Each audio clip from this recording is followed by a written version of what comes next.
welcome to Somerset Showcase. Today we are here with new Selectman Jacob Vaught, who we are going to get to know a little better and introduce him to the community. So, welcome, Jacob. Thank you very much, George. Why don't I kind of like to do this like a biography and kind of start from the beginning. And so where did you grow up? Absolutely.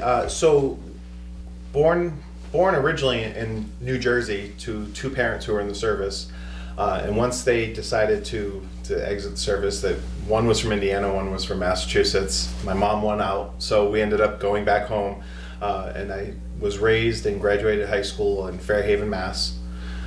As it was coming into my senior year, it was time to figure out what I was going to do with the next chapter. And I decided to follow in the family footsteps of many members, and that's when I joined the service. I joined the Navy as an enlisted E1. Eventually, the Navy was fortunate enough it let me see the world. It helped me get my bachelor's and then my master's degree. Helped me raise my family, and it's brought me everywhere. And when it was time to get out, we started looking at, I wanted to come back to the New England area. My wife is from Connecticut, so New England area as well. And this community seemed to line up with a lot of what we were doing. So that's how we ended up here. Yes. And how long were you in the military? 21 years. Wow. Yeah. Can you tell me a little bit about what you did in the military? Sure. So as I said, when I started, I was enlisted. And this is the absolute truth. I joined and they offered me 4 or 5 different locations for training in school, and one of them was sonar school. I had no real interest in sonar, but I did have an interest in San Diego, California, where the school was. I was as far away from New England as you could get, and as an 18-year-old young man, I was ready to get away. So I ended up going into the sonar program, and then originally it was, I'm doing 4 years, I'm getting out. 4 years turned into 6, turned into 10, turned into 20, but as I rose through the ranks on the enlisted side, I got educated, and then about halfway through, I applied for a commission, and once I commissioned as an officer, I then took on a combat role with all the ships I was on as a combat officer, operations. So, okay, yeah. And you traveled to a lot of where were some of the countries that you went to? Well, I'll tell you right now, 52 countries while I was in the service, and that is a hard number to come by. When I look at the other branches, they don't get to travel the way we did. Now, it wasn't always peaches and cream.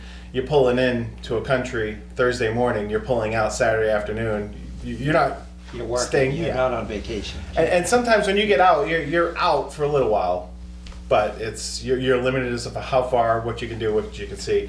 But people always ask me, what were some of your favorite places? And I will tell you that it blows their mind when I tell them Turkey.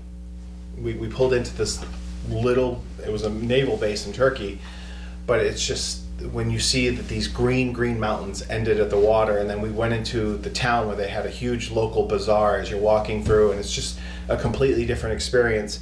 And I also spent quite a bit of time in the Persian Gulf and a lot of the Middle Eastern countries, and I fell in love with some of them as well. I will tell you, I've been to Dubai, so the UAE, I've been to Kuwait, I've been to Bahrain, even Saudi Arabia, and all these have a really unique, when you get immersed in the local cultures, there's so much to offer there, and just expanding to different horizons when you start looking at all the socioeconomics, just the people, the way the religion, everything. It's just really, really cool experience.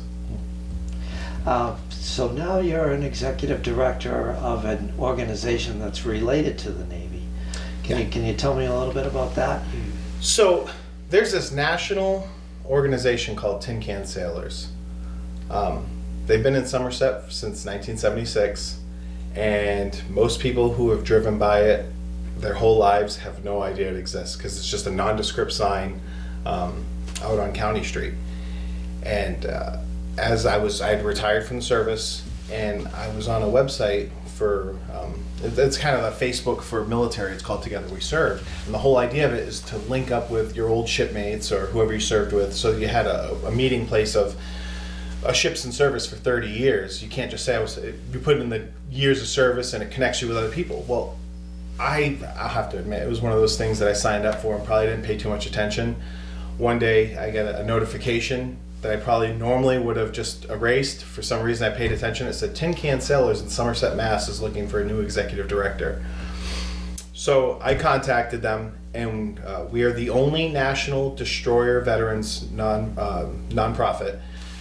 The whole aim of what we do is we put out a quarterly magazine, we conduct national reunions, but that's only the outreach portion of what we do. We actually are preserving history.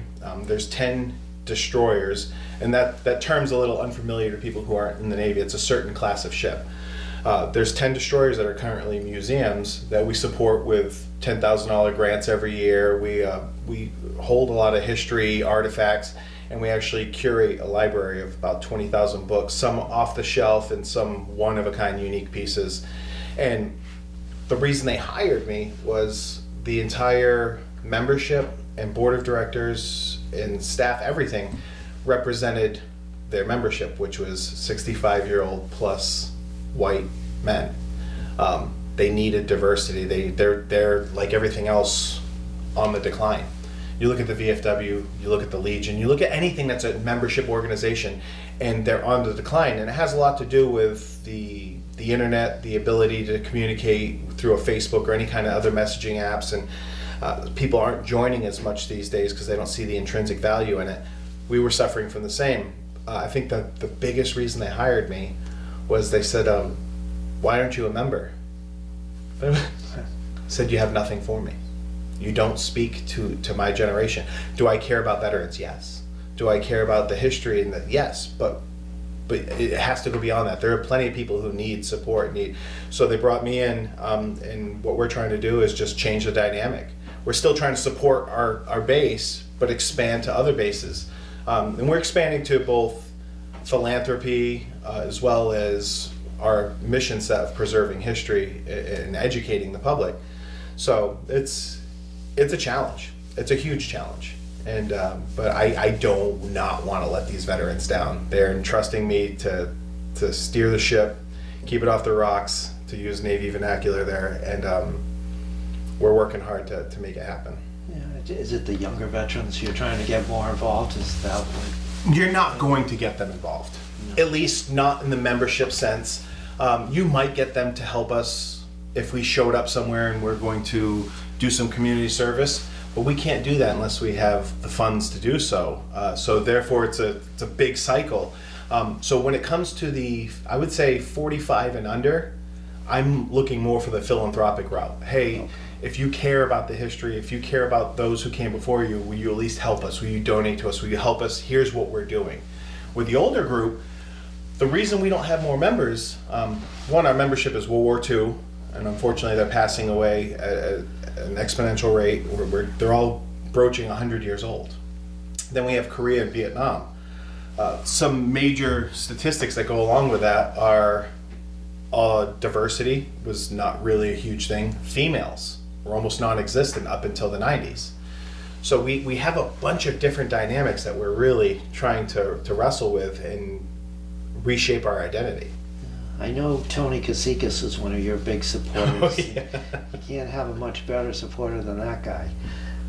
And his friend, Jim Mullins, who recently passed away, he donated 4,000 books to your library, which I did a story on that about a year ago. That was incredible. So when they told me about the Mullins Collection, it was one of my first weeks on the job, and they said, hey, we have to get all these books, and we're going to spend tens of thousands of dollars to hire a moving company. And I said, I'll go and get the books. Where are they? Texas? Arizona? Where are they?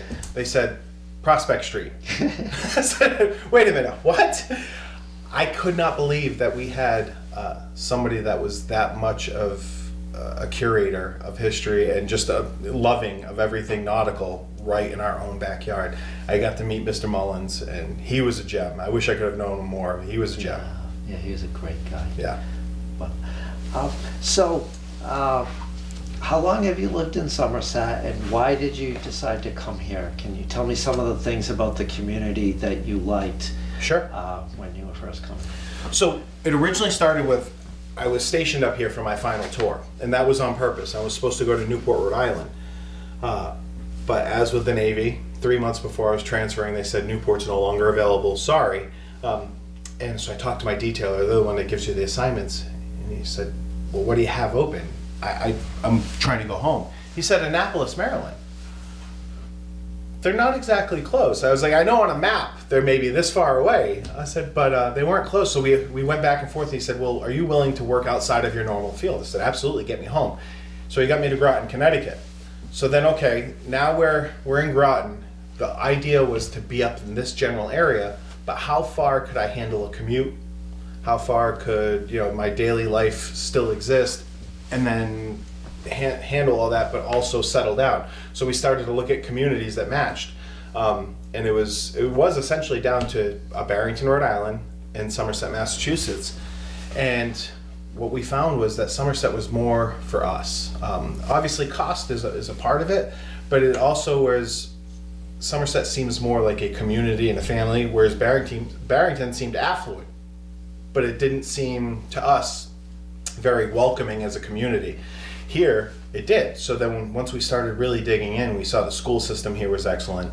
And everyone else we met was wonderful to be around, and we liked the feel of the community. And what's beautiful is I didn't think I'd get to offer this to my children, but in our neighborhood, they can ride their bikes.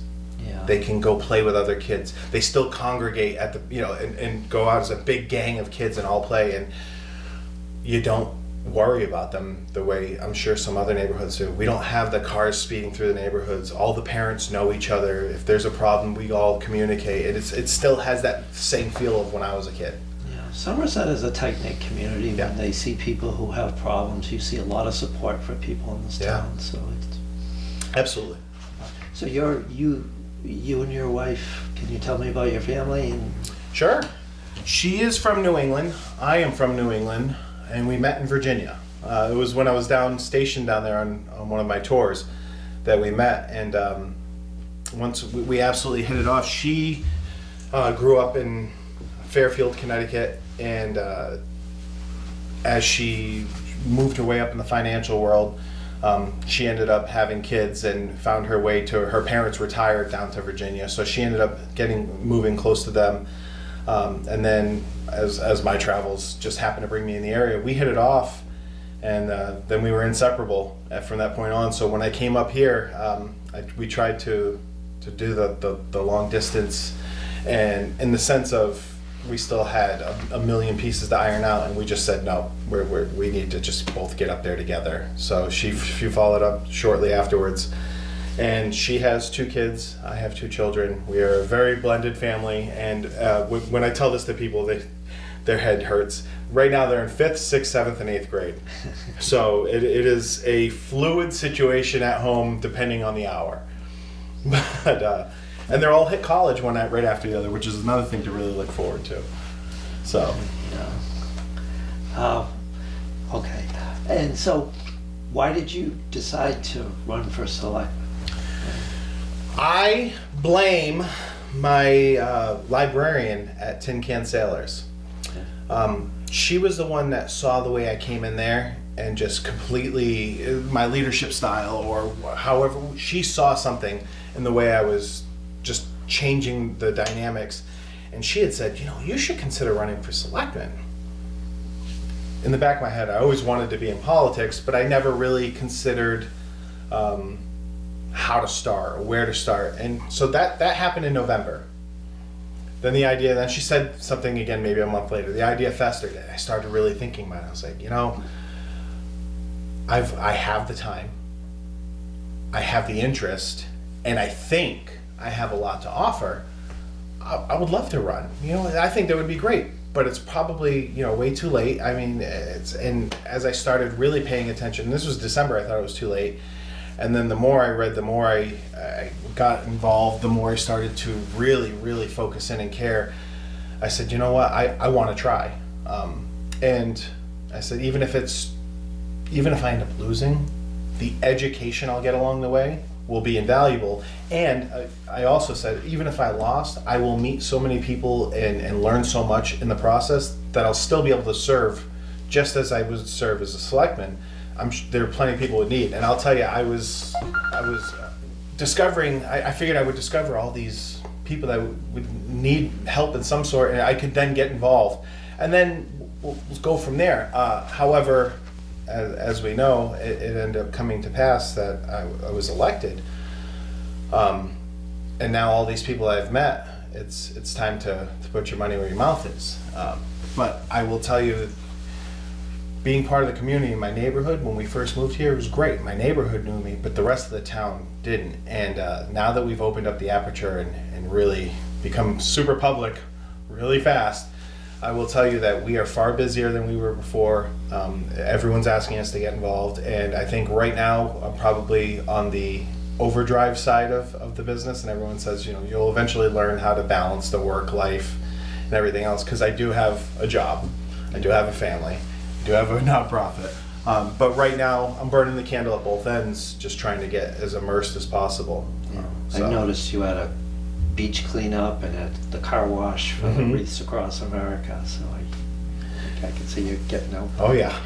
But this was the first time you've ever run in an election, so how did you go about that, and what was the experience like?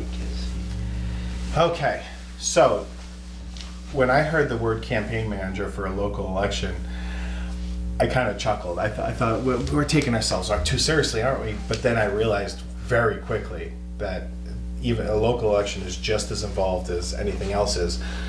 So how did I get involved? I had to ask anybody I knew for help. And I will tell you, the biggest of my campaign manager came from Swansea, because he does his whole career.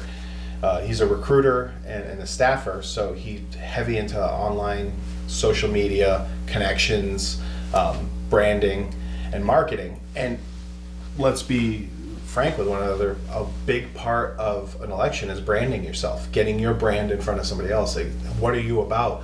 And you could have the greatest brand in the world, but if nobody sees it, what good is it? So he was instrumental in doing that. And then, as some people who have strong feelings in the community, obviously there's always strong feelings on other sides of topics. They coalesced with me, they offered their support, and I was willing to take any support I could to help just get it out there. So it truly was grassroots, in the sense of I didn't know anybody. I had to rely, everything was secondhand.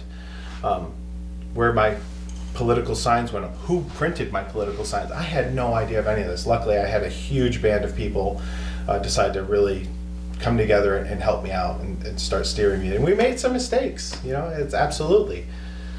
And I attributed that to the education piece. I said, well, next election I'll get this one right. And I will tell you that the win was a little surprising for me as well. It was actually very surprising, because I thought, Kathy was a strong opponent, very strong.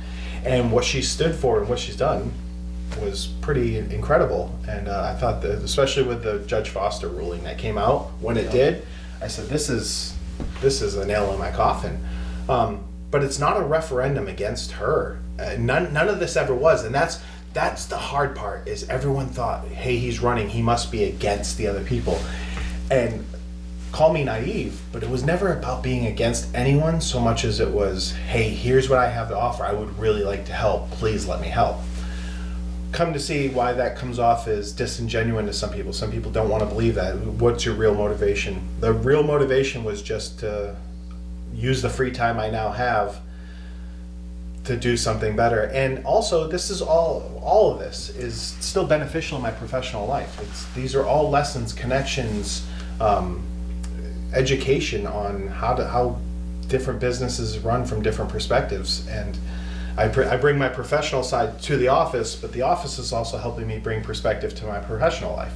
Yeah, so. Government runs much differently than a business, doesn't it? Yeah, and I work for the government in my primary job, and the way federal government runs and municipal are night and day. So, yeah. So, in that job, can you tell me about that job? Yeah, I'm a contractor, so they have government service employees and then they have contractors. The difference being contractors don't necessarily have the same job security, whereas a government employee is always going to remain and move up the ladder. But what you find with a lot of senior military who leave the service, they don't want to go back into the government service kind of world because you have to take a few steps back to start out, and they don't want to put in the time. So we become contractors because we can use our skill sets on day one, but there's no guarantee of the next job. But what I worked on when I first went into the contracting world was the country of Qatar is hosting the World Cup this year. Well, they have a U.S. military base, and we do 90% of their military operations. Their air force would fly out of our bases, and we did a lot of the infrastructure work. Well, they needed to show the world that they were a superpower and that they were ready to host the games, and they're this big sovereign nation. So they had a huge infrastructure project to essentially re-outfit their entire military, all branches, facilities, weapon systems, training, everything, to the tune of billions of dollars. And so that was my first project, was working in Qatar. It was quite cool. Now I work for the Air Force up at Hanscom Air Force Base, and we are replacing the presidential E-4 fleet. So it's a big job. And again, I'm dealing with budgets now in the double-digit billions. So it's really quite a different way of looking at finances and budgeting, and on the federal level, they don't do anything more than a year or two out, we're right now we're in a continuing resolution. So there's always money, there is always moving things, pots of money, and projects that go on the back burner, and then all of a sudden they find money, and you have to be able to put something up there immediately. But it's the fluidity of the job is where the benefit is, because you learn so much of how to operate at that level. Now, as far as the money in Somerset goes, what do you think are the most important issues for the town? Well, this was something I said throughout the campaign, and it's the economic development. But everybody, look on most websites these days, you're going to see economic development. It is a buzzword to a lot of people, but here it is absolutely the biggest problem we had. So we lost the power plant in Montauk. I could forgive everybody for saying, okay, we didn't see that coming, and it's a little bit of a tax hit. I can understand that, but at that point we should have really started moving the gears onto how we're going to start replacing that. I understand nobody saw Brayton Point coming to the end that it did as soon as it did, but now that we weren't working on replacing the first one, now we've lost the second one. This is the story everyone knows, of course. But Somerset has an attitude of, this is our small town, we don't want it developed, we don't want to turn into an industrial park or some of these bigger cities, where you see strip malls and shopping. I understand that, but there has to be a balance between paying the bills and taking care of the community, and also developing. So that's why I looked at things like the Slades Ferry.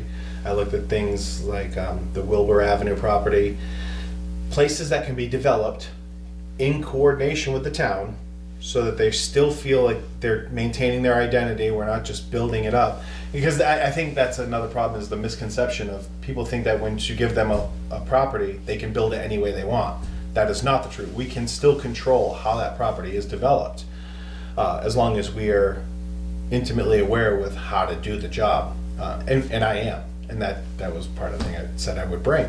But I think the Wilbur Avenue alone, if we develop it the right way, it'll still have over 30 acres of untouched wetlands. It'll have walking paths that are accessible for the public use. It'll have over 300 units of housing. It'll have commercial development. And when I say commercial, not loud machinery noises. We're talking buildings, whether it be for medical use, for research use, scientific. These things, we're projecting about $3 million a year towards the tax levy. That's huge. Then Prismian's coming, as long as we keep being good stewards to them, and Mayflower, but those are down the line. Those aren't today, and they have to go through permitting and processes, and who knows what could happen to hiccup the process. So it could be a year, 2 year delay, depending on how things go, that are out of our control. The political climate put wind off for years because of the presidency's moratorium on wind. So there are elements that we can't necessarily control that we shouldn't leave up to chance. So that's why I think let's go ahead and develop responsibly, and we can go ahead and replace that income. So should these other projects not come to fruition as fast as we want, we're already poised to take care of it. And there are already conceptual drawings. There are engineers who have weighed in. That there are plans that at least give us the roadmap. I'm not saying we have to follow them, but they get us in the discussion. And then once we start having that, we're no longer using free cash to balance a budget. We now have millions of dollars to put towards capital projects so that we're not having to keep going back to the well and trying to find creative ways to find money. This is how the town should run, like a business. A business has that backup account for when all of a sudden the building needs maintenance. Another thing we do a lot of here is we kind of defer maintenance, defer improvements, and then all of a sudden that over time it builds up and it becomes such a monster rather than chipping at it slowly. But to be fair, we don't have the tax income from the loss of the other two to really supplement that. And that's what I want to try and fix. I think economic development is by far our biggest issue. Okay. Oh, how do you think your experiences in the military with your jobs helps you as a selectman? So I will tell you, this is the biggest thing I think it brings. Every 2 to 3 years, I'm in a new spot with a completely new job that I've never done and a completely new crew, and we're all starting over again, but we all have to pick, we can't drop the ball. It has to continue to move. I have learned, first of all, leadership. Leadership is not, they say there's natural leaders out there. Well, there are people that naturally get followed, but good leaders are built. They're not natural. You might have charisma, you might get people to follow you, but if they're following you the wrong direction, I don't consider that leadership. The military has taught me leadership because I am going into a new place with faces from all over the world, all over the country, different, they think differently, they act differently, they process feelings differently. They come from different ages, races, colors, backgrounds, it all, and you all have to work together. So it teaches you a lot about managing and working with people and the value of diversity. That's one. Two, it also teaches you that you need to know what's going on, but you don't need to be the expert in a certain area. You need to surround yourself with the experts. And that's where we work the best. We are always surrounding ourselves with the people who are the experts in what they do, and then we have to trust and rely on them to guide us and to tell us what they think is best for the moving forward. I think this town has a significant number of assets in leadership positions that are doing just that. As I've gone around and met all the departments and made my way through town hall, there are some excellent professionals that have some sound advice, and it's our job to listen to that. And then the other thing too is, it's not our job to make all the decisions. It's our job to make the right decisions to put in front of the town to give them options.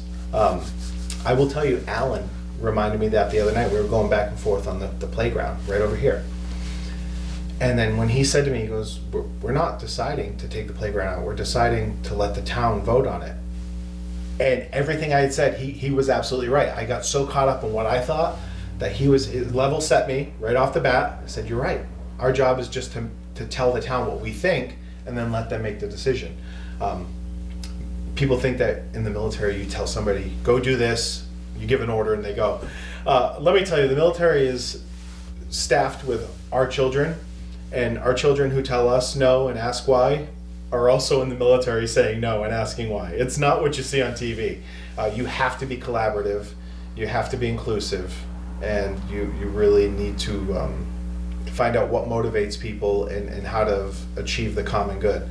And understanding that everyone might not get 100% win, but if we can all get an 80% win of what we want, then that's a pretty good number. So. You talked about leadership.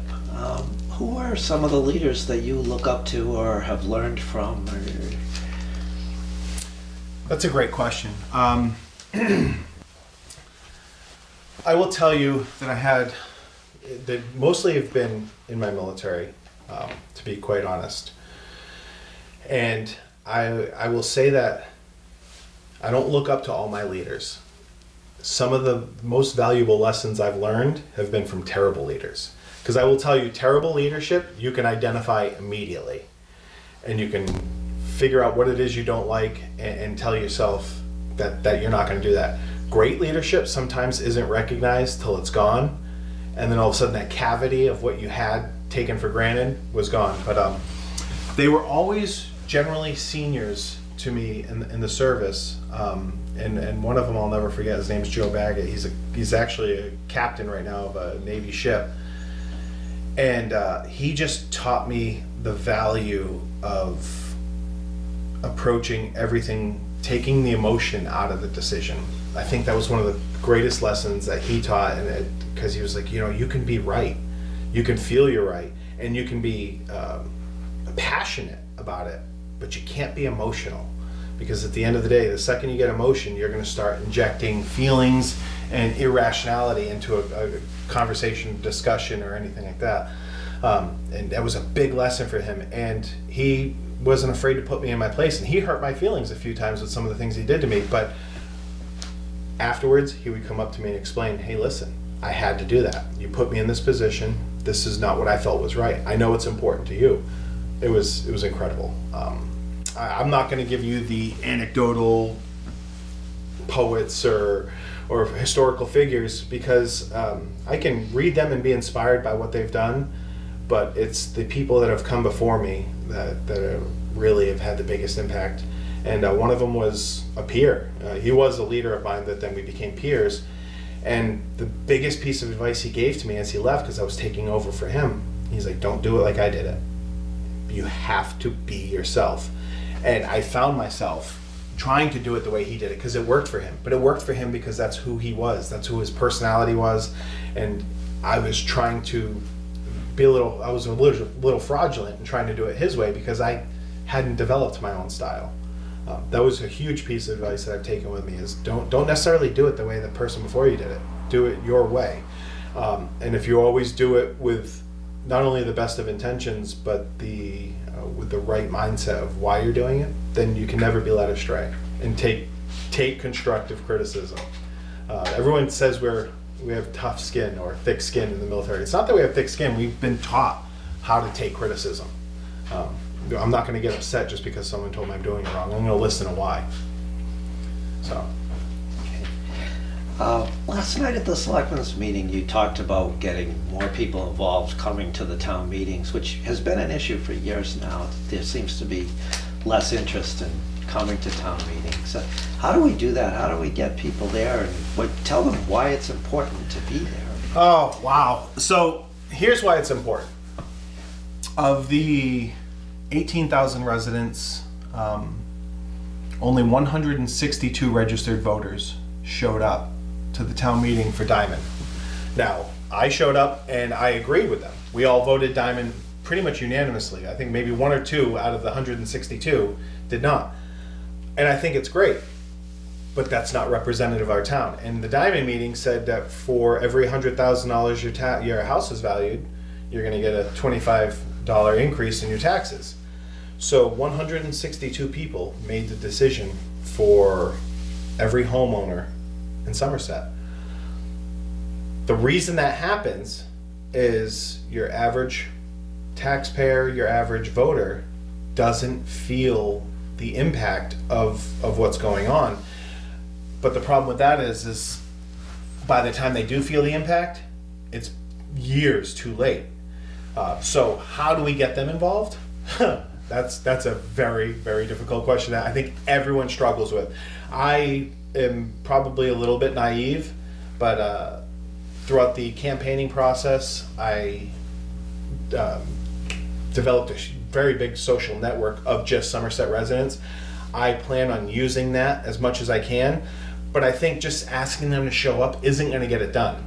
what I think needs to happen is they need to be talked to frankly. I think we want them to show up and do the right things for us, but we're also afraid to give them bad news.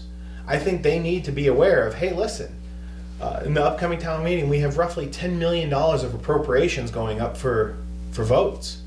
If you don't care how $10 million of your tax money is spent, then don't show up. But that's just not going to get it done.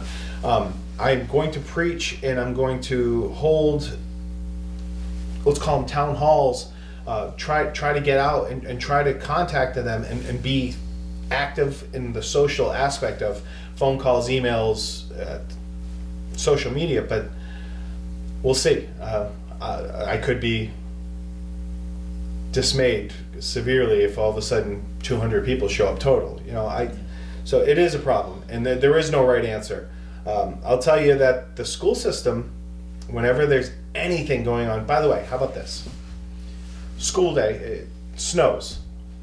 The night before, I get a robo phone call saying, hey, school's delayed tomorrow. Hey, school's off. That fast, with Schoonover's voice right on my and I think to myself, if we did that 2 or 3 times to every resident of the town, some will be annoyed by it. Sure, yeah. Absolutely. And they can opt out if they want. But sometimes I think it's also a lack of knowledge. We could post the sign up and you could drive by the sign every day. But that doesn't mean you're ingesting the information. If I call you 3 times and say, hey, we have a town meeting, maybe that gets an extra 5% to show up. But that's still something. Yeah. That is still something. But yeah, we have to do a better job somehow. And I think a big part of it is all 3 of us selectmen need to really get out there and campaign just as hard for people to show up to the town meeting as we do for them to vote for us. Okay. On the lighter side, what are your hobbies? What do you like to do with your family on the weekends? Hobbies. I had hobbies. Then I started the political world. I had hobbies. If I'm being completely honest, my personal hobbies, I love to golf. I'm absolutely horrible at it. I've been playing for years. And I think it's humbling how no matter how much you try, that game can always kick your butt. I love to play golf. And then like I said, I have 4 kids. So if I'm not at home or at work, I'm at a sporting event of some kind or ferrying them to and from somewhere. But I think the beautiful thing is my wife and I find ways to spend time with each other in all this. We try to do everything as much as we can, at least, together. So even something as mundane as bringing the kids somewhere, we might stop and have lunch together, or when we take the kids out, we'll try to make it into a fun day or try to be inclusive, try to do everything together. Because I think one thing that we recognize that's different from when we were kids is how much time we spend with our parents and what we're doing and trying to be quality. So ultimately, I think most of my free time is spent with my family. If you talked to me 2 years ago, it would be working on my house. But luckily, we've got that mostly done, at least on the outside. The inside's a different story, and we could talk to my wife about that. But I think, yeah, that sums it up. Okay, well, thank you for answering my questions. Oh, please. No, it's a pleasure. We've been talking to Jacob Vaught, Somerset's newest selectman. We will see you next time on Somerset Showcase.